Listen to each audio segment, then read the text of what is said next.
ఫలాద్వా పుణ్యానాం మయి కరుణయా వా త్వయి విభో ప్రసన్నేపి స్వామిన్ భవదమలపాదాబ్జయుగళం కథం పశ్యేయాం మాం స్థగయతి నమః సంభ్రమజుషాం నిలింపానాం శ్రేణిర్నిజకనకమాణిక్యముకుటైః.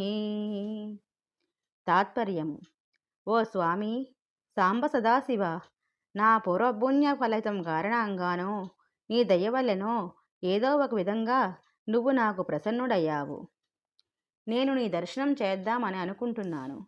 ఇంతలోనే దేవతలంతా నీ దగ్గరికి వచ్చి రత్నములు పొదగబడిన బంగారము మయమైన కిరీటాలతో నీకు నమస్కరించడం కోసము తొందరపడుతూ నిలబడ్డారు. వరుసగా వాళ్ల కిరీట కాంతులు నాకు